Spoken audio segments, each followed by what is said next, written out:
Proddatur municipality పరిధిలోని 27వ ward నందు TDP జిల్లా పార్లమెంట్ కార్యదర్శి మాజీ కౌన్సిలర్ తలారి పుల్లయ్య ఆధ్వర్యంలో ఎన్టీఆర్ భరోసా పెన్షన్లను పంపిణీ చేసిన ఎమ్మెల్యే నంద్యాల వరదరాజులరెడ్డి, మాజీ ఎంపీపీ నంద్యాల రాఘవరెడ్డి. ఈ కార్యక్రమంలో ఎమ్మెల్యే వరదతో పాటుగా మున్సిపల్ కమిషనర్ రవీంద్రచంద్రారెడ్డి, టీడీపీ జిల్లా ప్రధాన కార్యదర్శి వైఎస్ జబీబుల్లా, జిల్లా ప్రభుత్వ ఆసుపత్రి అభివృద్ధి కమిటీ సభ్యులు బద్వెల్ శ్రీనివాసులరెడ్డి, మాజీ పట్టణ అధ్యక్షుడు ఈవి సుధాకర్ రెడ్డి, టీఎన్టీయూసీఎన్ జిల్లా అధ్యక్షుడు Chinthakunta Kutubuddin, town bank chairman Boggula Subbareddy, సచివాలయ సిబ్బంది పాల్గొన్నారు.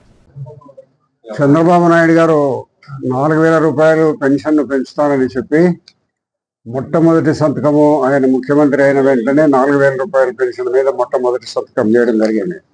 అప్పటి నుంచి ఈ రోజు వరకు కూడా మన పొద్దుటూరికి సంబంధించి 14,313 పెన్షన్లు వస్తున్నాయి.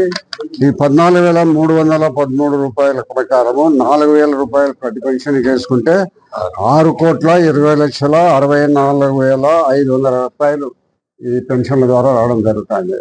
కాబట్టి ఒక ప్రొద్దుటూరు పట్టణానికే 6 కోట్ల రూపాయలు ఈరోజు డిస్ట్రిబ్యూట్ అవుతుంది మొత్తం అంతా కూడా.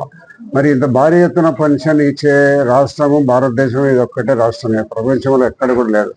ఇంత భారీ స్థాయిలో పెన్షన్లు ఇచ్చి చెప్పిన మాటలను నిలబెట్టుకొని ఎప్పుడైతే సూపర్ 6 అనేది ప్రతి ఒక్కటి కూడా ఈరోజు నెరవేర్చడం జరిగింది. ఎక్కడ కూడా ఒక్కటి కూడా ఇంతవరకు బ్యాలెన్స్ రాకుండా చేయడం జరిగింది. ఇదే కాకుండా ఇంకా కొన్ని చెప్పని పథకాలు కూడా రాష్ట్రంలో జరుగుతూ ఉన్నాయి.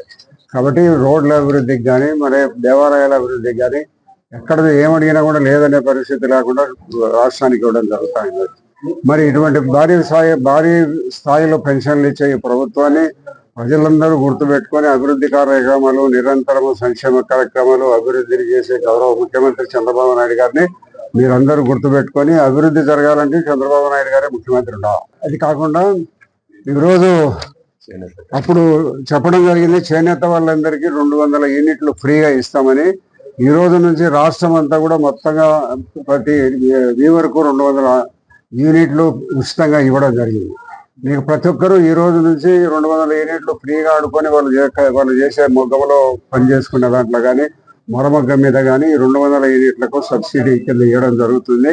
కాబట్టి అందరూ కూడా ఈ యొక్క సౌకర్యాన్ని అందరూ వాడుకోవాల్సిందిగా కోరుకుంటూ రాష్ట్రంలో మొత్తం ప్రతి ఒక్క జిల్లాలో కూడా ప్రతి ఒక్క వీవర్ కూడా ఇప్పుడు 200 యూనిట్లు ఫ్రీగా ఇచ్చేదానికి